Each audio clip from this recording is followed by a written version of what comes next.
if you're anxious about anything, just think, how can I bring this into excitement? How can I get excited about this? Even if you jump up and down and clap your hands, Yeah, something to just, I know. That's I'm awesome. alive. Yeah. Welcome to the Carla Rand Show, a weekly podcast designed to dig into the lives of everyday people. People who are making a positive impact, people who have risen above and overcome obstacles. Insights and stories from ordinary individuals who inspire us all towards the truly extraordinary. Here's your host. Hey, it's Carla, and today we get to talk to Rhona Parsons. And Rhona Parsons is just a welcoming, sweet person. I just was drawn to her right away.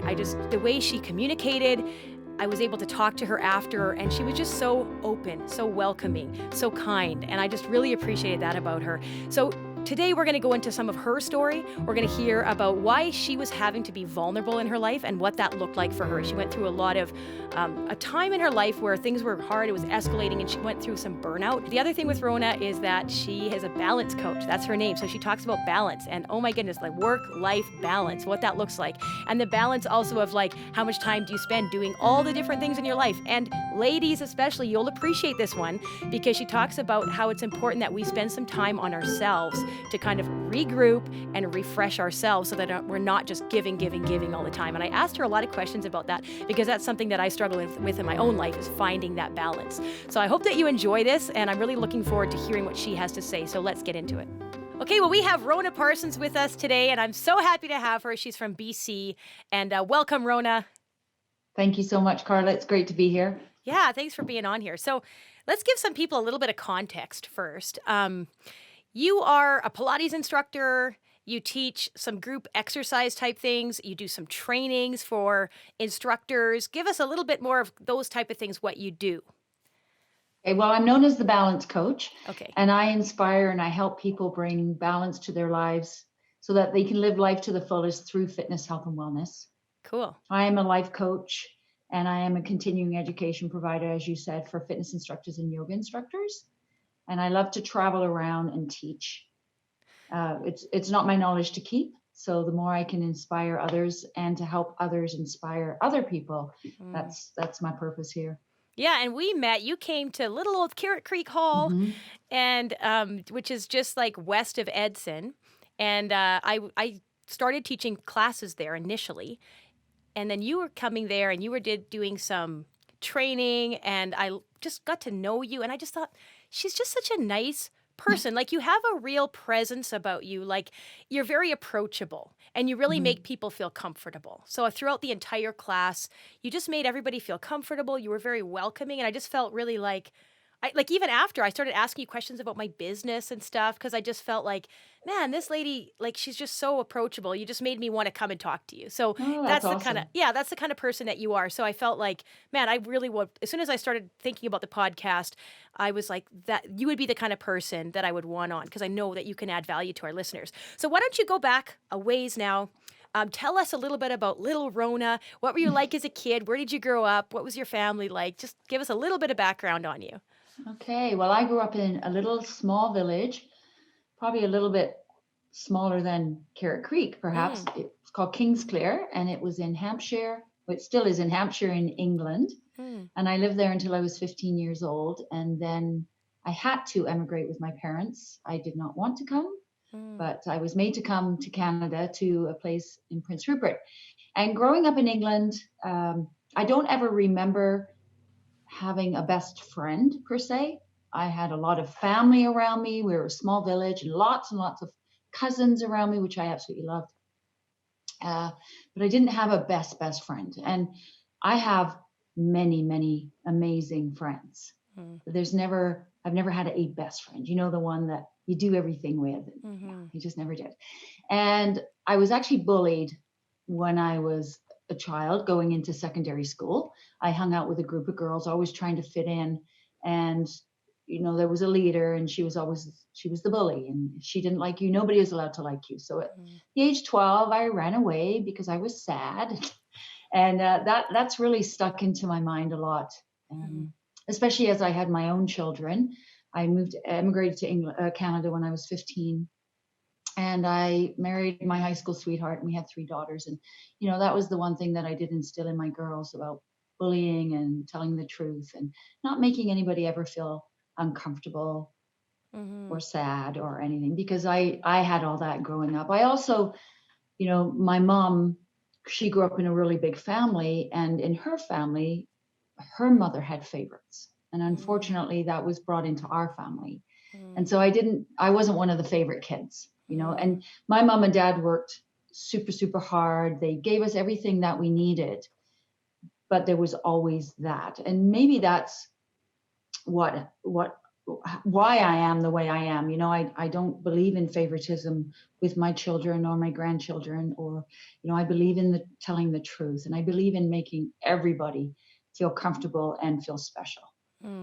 Yeah, because we are all very special people, and you come we're all across individuals. Yeah, and you come across that way when I connect with you. You make me feel special, so thank you. It's interesting though that you were bullied. Like, I actually have to say, I was never really bullied.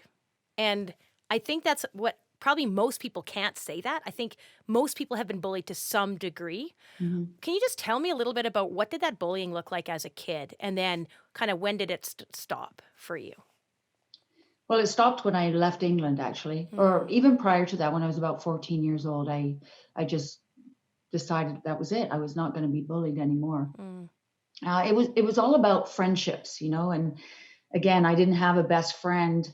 So I was always trying to fit in a group. And I think this is why exercise was a really big part of who I was, because I was the only one out of that group that I played on the netball team. I did grass hockey, I hated running, but I did a lot of walking and just things like that. And the bullying would be, if she didn't like you, then nobody was allowed to talk to you. So you would go a week in school with that group not talking to you. But because I didn't have a friend and I had a lot of friends, it was easier for me, and I think maybe for some of the other girls, because I got caught up in that too. I had my other little groups to hang out with. So that really, really helped. And then when I was about 14 years old, I just decided that I had enough. Nobody was going to be bullying me anymore. And then we ended up actually moving to Canada, which was a brand new start and brand new friends. And yeah. And having a really weird accent, I made a lot of friends. And I had no enemies here at all. So, nice. Why did you get bullied? Like, what was it about you that people didn't like? Do you know? Well, like I said, it wasn't only about me. So I think there were 6 of us in the group, and there was the head of the group.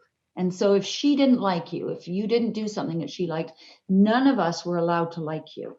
Got it. So it's like a gang. And that's how it was for about 3 years. Like a gang. And it was like she had different flavors of the week, so to speak. And because they were all in my village, even though we went to a school 5 miles away from the village, I went to school on the bus with them. I came home on the bus with them. You hung out with them at nighttime. And so that was kind of the group that I attached myself to. I guess maybe just to feel wanted and to just be a part of something. Yeah, that's interesting. It probably does play a big role in what you're doing now, how you do want to help everybody. Like you said, you don't want to have favorites. You want to include everybody. And that's probably why you are being successful at what you're doing, a big part of it, because you just have that real welcoming kind of spirit, right? Like, people come to me and I'll open up my arms to you, right? Well, and we are, like, I truly believe I'm a spiritual being having a human existence, and that we all are, and we're all one. And why make somebody feel awful? Why? Yeah. Because it's just a mirror of yourself. What you're putting out is what you're putting out, or what you're seeing is what you're feeling. So I believe that. Yeah. Tell me, I know we talked a little bit about vulnerability. And that's something that's important to me, because I've been really a lot more vulnerable with my listeners on social media, with my emails, just with my clients, just being a lot more vulnerable and realizing how that's helped me and how that's helped them. So what's your take on vulnerability? How important do you think that is to you? Well, I think being vulnerable, it takes us right down to the core of all our emotions and feelings. And I think being vulnerable is a really great tool to have. And in a way, if you can think of it as a tool, because it'll take us out of our comfort zone. And when we go out of our comfort zone, it actually helps us grow. And I think that's really, really important for everybody, because we're here to grow. We're not here to be stuck in this mold and don't believe that we can get out of that. Mm. And when we understand that there is no box, that we can actually do whatever we want, whatever our heart desires, then vulnerability is going to make us take that step, Mm-hmm. but it's going to take us in the right direction for sure. Yeah. Yeah. And I love that. You've probably heard the term growth mindset. You have a Hmm. growth mindset versus I don't know what the other term is, but a stationary mindset or whatever, maybe a stuck mindset. How important is that to you? That's obviously important to you to have that always growing, always learning. Has that been something that's always been with you, or is that something you kind of developed later on in your life? The idea of just continuing to grow and learn. I think once I got into becoming a yoga or a fitness instructor, and I actually did that because I had a marriage breakdown Mm. and I needed to move. I couldn't Mm. be stuck, and I had my 3 daughters. They were 2, 4, and 6, and I was at home, and I just needed an outlet. And so I started going to aerobic classes, and I just loved aerobics. I just loved Mm. the dancing, the moving, just letting my spirit just fly and be happy and be free, because you can be deep free on a dance floor. Like Mm-hmm. you can just give her, and it just feels so wonderful. And I started getting into strength training and realized that I needed to do cardio, and I don't like the treadmill and I don't like the elliptical, but I love dancing. And that Mm. was a great way to do cardio. And then I thought, I should get paid for doing this. Mm. And then I thought, well, why not become an aerobic instructor? And so I did. Mm. And then from that, and I started teaching, and I just loved it. I thought, I need to help these people more. I'm going to become a personal trainer. So I did. And then from that, started building my clientele, and I really wanted to help them, because I believe that this knowledge I have is not mine to keep. It's to share, Mm-hmm. and I decided I was going to become a physiotherapist. So Mm. I went back to school. I did all my grade 11 and 12s again. I went to college, and it was in my 3rd month of college, only 3 months in, with a 14-year-old, a 16-year-old, and an 18-year-old daughters at home who needed me more than they would admit to needing me. I decided that I was not going to take that route, because I was only going to try to get into university once, and it would have been at 40 years old. And then I'd have had a 4-year program. So from that, everything I opened, it was Pilates, Pilates, Pilates, Pilates, Pilates. And so I took that as a sign that I should go and become a Pilates instructor.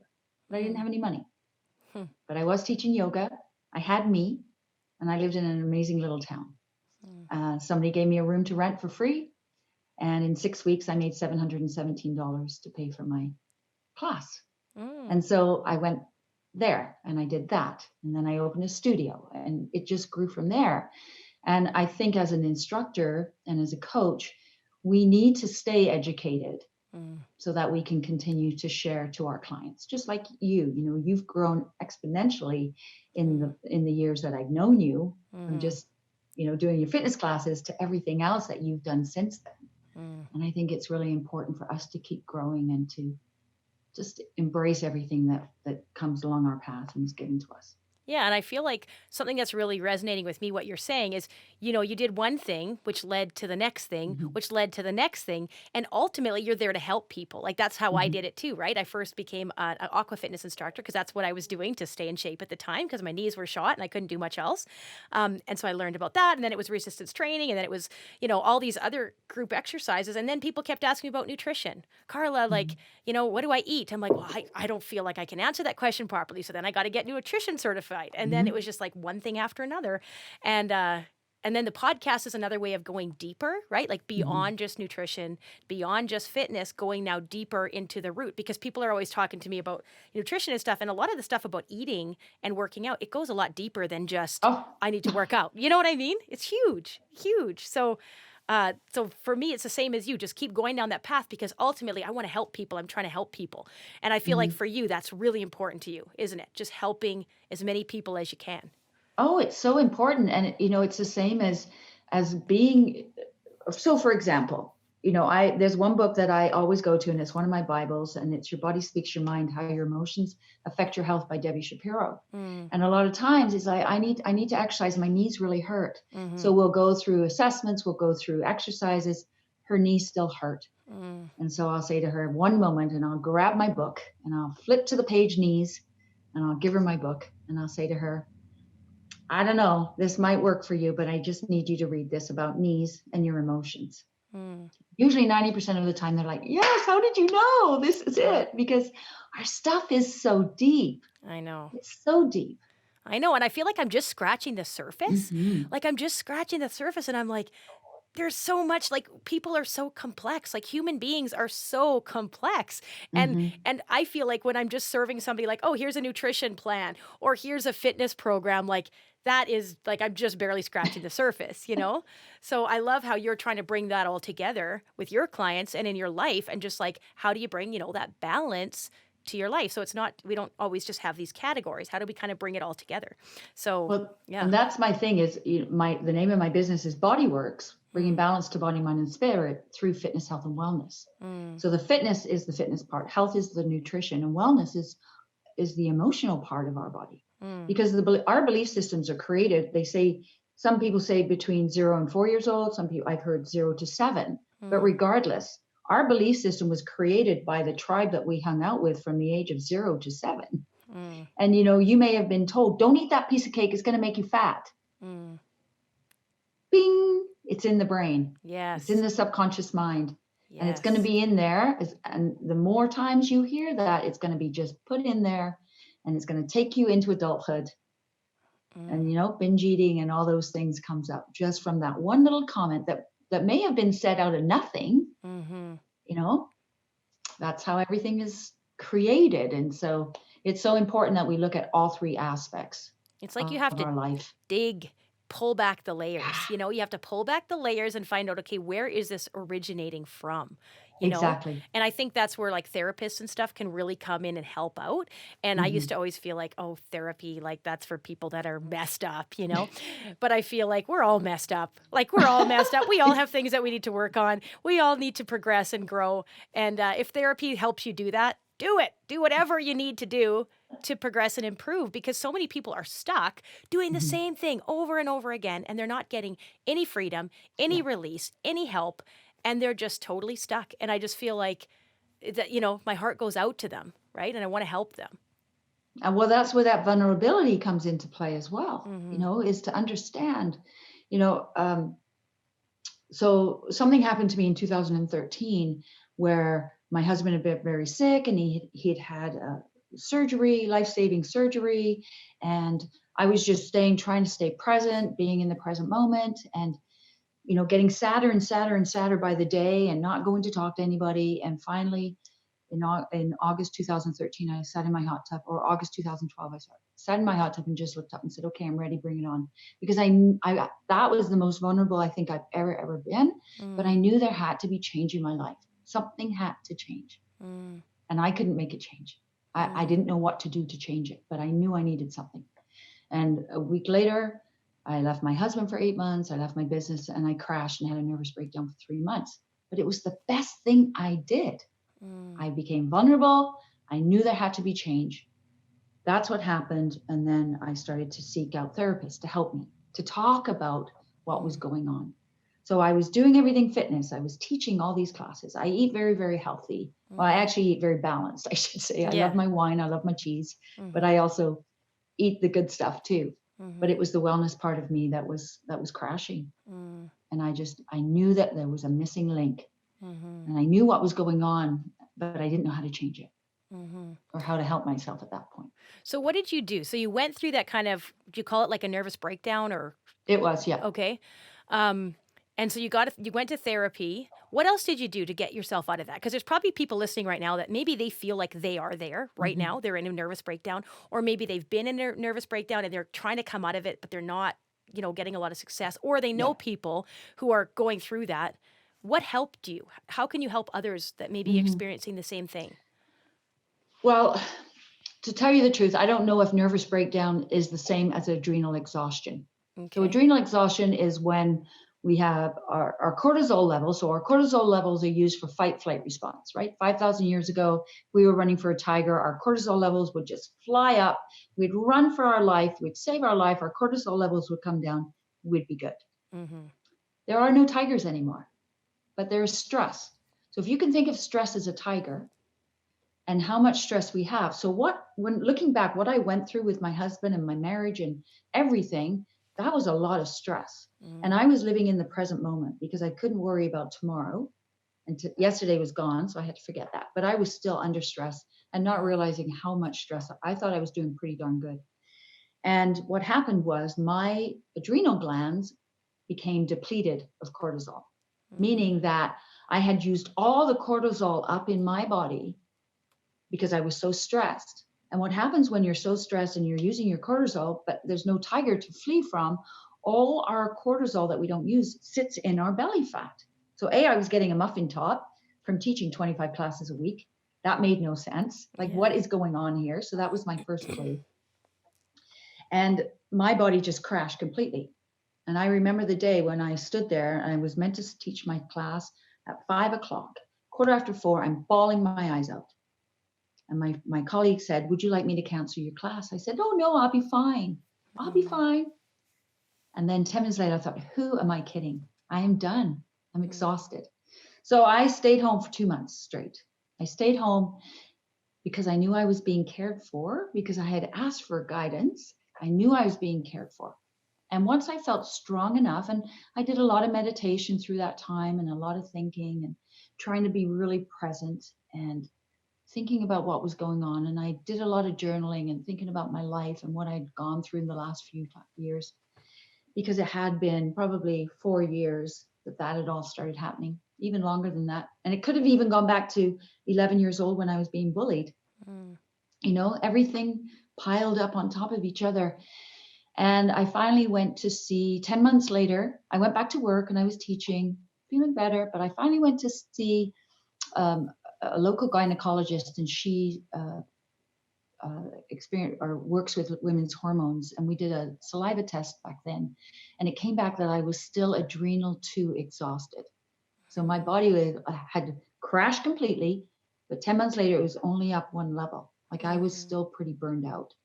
And she put me on an amazing cocktail of vitamins and minerals and something to build up my cortisol levels. And I can honestly say to you that it probably took me 18 months before I finally felt me again. Wow. And that's a long haul.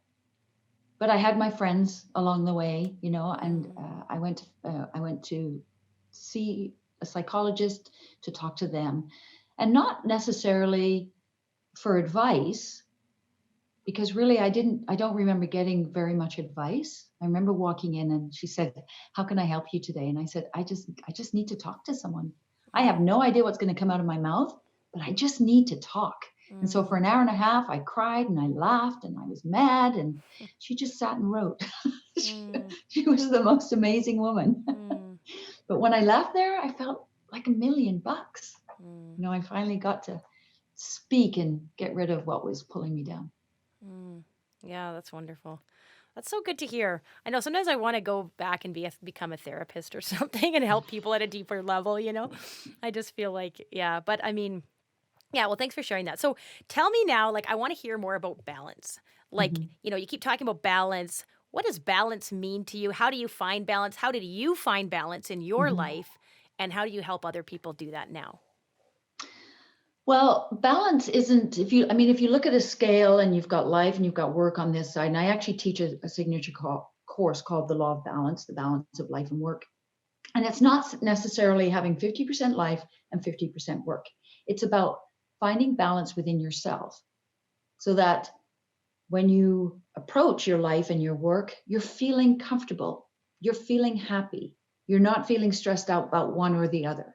You know, you can keep them balanced within. And what I do for balance is, I know my happy place is in my garden. And this is something that I've actually had to give myself, because I'm a 9-to-5 girl. I worked in an office for years. You know, I'd go to work at 9 and I'd come home at 5. And being a teacher now, I sometimes have a couple of hours off in the afternoon. So I would think I'd have to come home and I'd have to work on my computer for 3 hours. I've got to fill that spot. But then I had no time for me. I had no time for self-care. So in the last few months, I've actually given myself permission, when I come home and it's a beautiful day, I'm going to go outside and I'm going to do some gardening. Because gardening working in the soil, it just fills up my love tank. It just makes me feel really, really, really good. Mm, And I think that's what balance is about. And it's about being able to say no. mm, It's about, you know, clicking into who you are and saying, does that serve me? When mm, I go do that, is that going to make me feel really good? You know, that they want me to go to this party or this meeting. Is that going to make me feel good, or is it going to stress me out? And I'm at a point in my life where if it's going to stress me out, I get to say thank you, but no thank you. mhm, So I think you really need to get to that point. And I don't know if it comes with age, Carla. I mean, in my 30s, my girls were growing up and my life was all about them. And then in my 40s, they started to leave me and I finally had my life back. And then in my 50s, it was like, it's all about me. Yeah, well, I was gonna say all about you. Because there was something that was going through my head when you were saying that. Because I know for me, and I'm sure for you, we work with a lot of moms. We work with a lot of Mhm. women, and I could hear them saying, "Oh, but Rhona, you're talking about serving yourself. You're talking about self care. I want to serve everybody else. I don't have time for myself. I can't make time. There's no such thing as me time. Isn't that selfish, Rhona?" What would you say to the person listening? And that used to be me, by the way, totally me. So I understand it if you guys are there too. Feeling like it's very selfish to look after yourself. You need to be caring for others, your family, your friends, everybody else. Don't worry about yourself. You shouldn't be thinking like that. What would you say to So somebody that has that mindset? So if you go back to what I said just a few minutes ago about me standing in that kitchen, bawling my eyes out, needing to teach my class at 5 o'clock, I had 45 minutes to stop crying, pull up my big girl panties and get in there and serve. Mm-hmm. But I had nothing left of me to give. I Mm-hmm. had zero. So Mm-hmm. how can I serve when I've got nothing? I have nothing. And so if we do not look after ourselves, we can't serve others, Mm-hmm. period. That's just Mm-hmm. the way it is. So you got to think of your love tank. You got to think that there's a tank inside you that needs to be filled with love. And when we are filled with love, we can give love. If it's not filled up, I mean, we give what we get. So Mm-hmm. if you don't give yourself self-care, if you don't take the time to go get your nails done, go get your hair done, go work in the garden, take out your cross stitching, do your cross stitching, do your knitting, take an hour to yourself for a bubbly bath or an aerobic class, whatever, at some point you are going to be so tired that you're not going to be able to give your best to whoever needs it at that time. Yeah, that totally happened to me in my childbearing years. Of course, you probably know that I have 6 kids, so it was just kind of Mm-hmm. every 2 years there was another kid born, and Carla wasn't. Carla was serving. Carla was doing all the right things, and Carla didn't think about her love tank. She just thought about, I got to serve, I got to serve. And what happened to me? Started getting bitter, resentful. I was Mm-hmm. exhausted all the time. I was not being, a kind. Well, I mean, I was okay as a mom, but I was kind of more snappy to my husband. Though that's kind of where it would come out. And I'm just like, and when I started realizing, like, man, I'm not happy. I'm pretty miserable. And that's starting to that's affecting everybody around me, my kids, my husband, my friends, my family. I'm being negative. Like, Yep. again, right? I realized I got to change something. This is Mm-hmm. not going well. And I'm still young. Like, what's going to happen if I keep this up? It's going to start compiling. So that's when I had to Exactly. step back and be like, no, Carla, like, you do need to look after yourself a little bit. Because I love serving people. But again, Yeah. like you said, I feel like we serve so much better when we look after ourselves Mm-hmm. first, right? Absolutely. Absolutely. And women are servers. That's what we do. We look after other people. Mm-hmm. And you know, quite a few years ago, I had quite a few women around me that were getting breast cancer. And what made me think of this was as I looked at each woman who had breast cancer, she was a server. She Mm-hmm. looked after everybody else and everybody else's needs before she looked after her own. And this is only my truth. I think she just ran out of juice. She ran out of love for herself. She had nothing left to heal her body because she gave it all away. Mm-hmm. And when we do that, that will show up as some dis-ease in our body. Mm-hmm. It'll show up as something. Mm-hmm. Yeah. You know, And I they feel were, like like it's sort of the same with nutrition. Like people are like, "Oh, well, I'm fine. I can go on this diet or that diet," and they're not getting all the nutrition that they need. Mhm. "Oh, I'm fine though." Yeah, but you might be fine now, but it's going to compile, and pretty soon you're going to have nutrition deficiencies. I feel like it's the same thing with, we Yeah. can not look after ourselves for quite a while and probably get away with it, but eventually it's going to start coming out. Yeah, absolutely. It will show up eventually. It will. And like me, I mean, if I go back to when I was bullied as a kid, if I look back at my life, Carla, so we're The either in mosquito. fear or love, right? Yes. We have, well, what I've read lately is we have one emotion and it's love, and fear is a frustration of love, which makes Mm, sense to me. But mm, if we think of love and fear, I've lived in fear since I was 10 years old. mm, And it's only been since my adrenal exhaustion, nervous breakdown, whatever, in 2013, since then that I've started to live more in love. I had a huge spiritual growth when that happened, and I've been living in love ever since that. mm, So that's 40 years, mm. 40 years of living in fear and not even knowing that I was.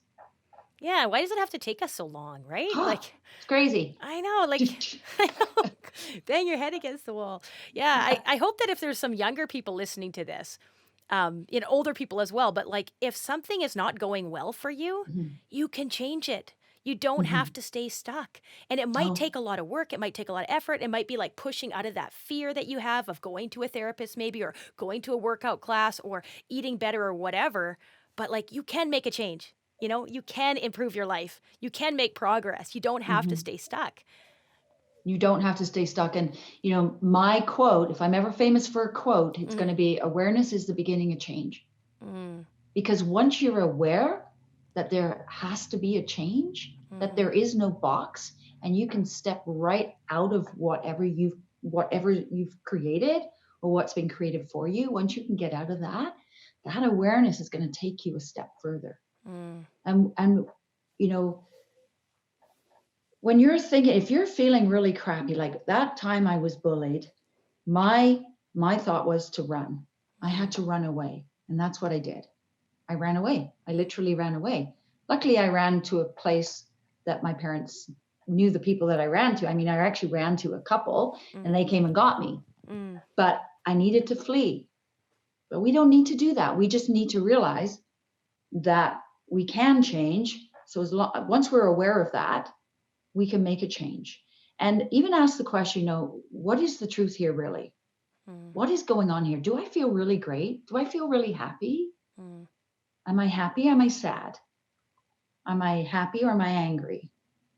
Because everything, there's love and then there's fear, and fear has all those things underneath it: depression and anger and hatred and uh, uh, despair, all those things. And then under love, there's joy and pleasure and happiness and peace, all those things. Am I feeling this or am I feeling this? And if I'm feeling this, I need to figure out how I can get over here. I need to yeah, figure out how I can flip that, because why do you want to live in misery? I know. Between That is now, way too much negative energy. between now and dead, how do you want to live? Like, there's not a whole lot of time there. No, we're only So going in one direction. exactly, we're all going in the same direction. So it's like That's right. the quicker you can get on it. And for me, I'm always speed of implementation. But it was interesting what you said too about like the cortisol levels and adrenal fatigue and all that kind of stuff. I really do believe too that you have to keep your stress low. And, Mhm, like, and I feel like for me now, I can feel it. As soon as I start to, and actually this week was kind of crazy. So I was feeling that a little bit. I'm like, okay, I got to get back to where I need to be here. But like when I start to feel that, I'm like, okay, something's got to change right now. What is it? mhm, I take a deep breath. I start evaluating what's going on. Why am I feeling this stress? What can I take care of? Because action alleviates anxiety. And usually if there's just an action that I have to take, whether it's maybe it's no action at all. Maybe I need to just go for a little walk by myself, or I need to just sit for a bit. Whatever it is, I got to do that now because I don't mhm. want my cortisol levels high. I don't want to feel that stress and angst. So I really fight that. I shouldn't say I fight that. I fight it, I guess is maybe a good term. I just don't want to feel that. So even in my kids, when they start getting stressed, I'm like, hey guys, like, let's take a deep breath. You don't need to feel like this. Let's find out what's going on and let's deal with it. Because I feel like so often we get used to that state. We think that that's normal. It's normal to always feel that kind of stress, but that's not normal. Is that really how you want to live? It's not that normal. And actually, Mel Robbins, who wrote the 5 Second Rule, which is a great book to read. I actually did it through Audible, and it was awesome because she is actually narrating it. She said the feelings that we have with anxiousness are the same feelings that we get with excitement. And I didn't realize this. And I was talking to one of my daughters, and I was telling her this because she said she suffers with anxiety. And she says, yeah, Mom. She says, I'll be having a cup of coffee and I'll be stirring my coffee and I'll start feeling very anxious. And she said, when I start feeling that, I start thinking, this coffee is going to taste so good. It's going to be so yummy. And I start stirring it faster and faster to get excited. Yeah. So if you can start thinking about that, even, coming on this podcast today, I was feeling a little vulnerable and I was getting a little anxious. And I was like, no, it's going to be so much fun. Just I do that right all the away. time. It flips the brain. And it gets you all excited. So if you're anxious about anything, just think, how can I bring this into excitement? How can I get excited about this? Even if you jump up and down and smack your hands, something to just, I know, that's I'm awesome. alive. Yeah, I do that all the time. Like I'll be like walking, and I'll suddenly I'll feel that anxious, and I'll be like, woohoo! Like I'll start singing, or I'll like play my music really loud, or just like, and I'll get really excited. And people often talk about, oh, you have lots of energy, but part of me is energy, yes. But in public situations, I'm excited because I'm either excited or I'm nervous, and I'd rather be excited. Yes. So, like I do that all the time. So as soon as you said that, I didn't realize that I was doing it, but I'm totally doing that all the time. I do that. Yeah, all the time. In fact, I'll start like bebopping around in the vehicle and the kids are like, what's going on? I'm playing the music, turning down the windows. And it's because I'm excited, but it's because I was starting to feel stressed and I needed to switch gears. So exactly. And then all of a sudden I'm just having a great time, I'm just having so much fun. Because that's what it's about. Yeah, totally. That's awesome. I'm glad that you said that because it just totally like broke it down for me.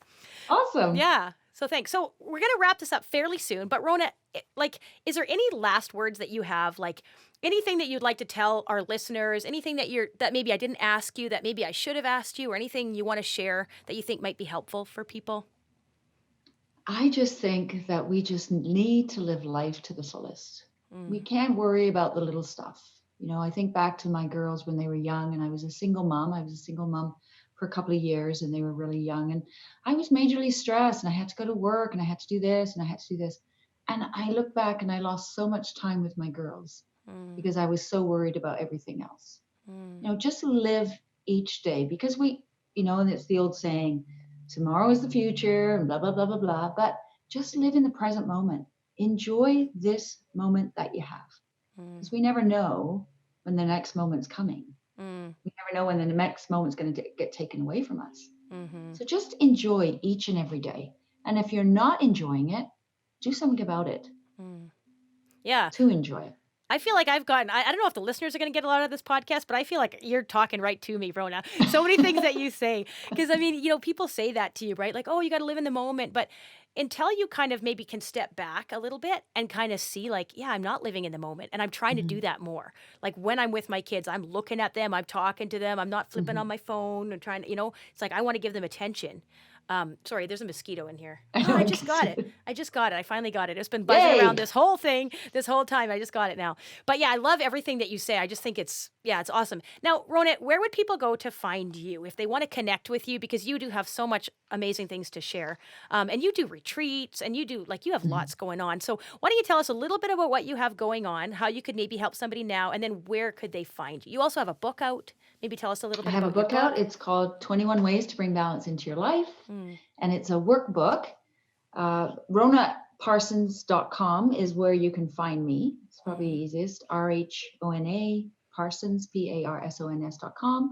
I have some programs on there that people can take.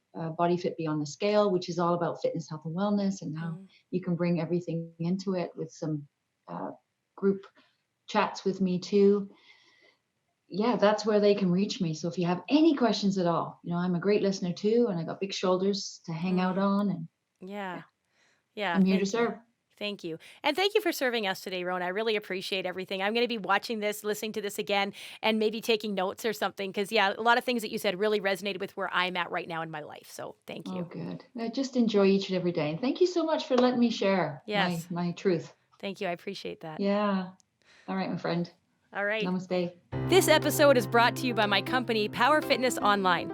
We are a tight-knit fitness community, and we guide you every step of the way to get fit and stay fit. through our live workouts, nutrition coaching, and incredible support team. Go to powerfitnessedson.com to learn more. Thank you for tuning into the podcast today. If you enjoyed it, please leave a positive review on Spotify, Stitcher, Apple Music, or wherever you're listening. And if you're watching on Facebook or YouTube, I would love to see your comments. I would love to know what you think about this episode and interact with you. I love hearing from you. Once again, I'm Carla Rand, and this is The Carla Rand Show, and I can't wait to see you next week for our next episode.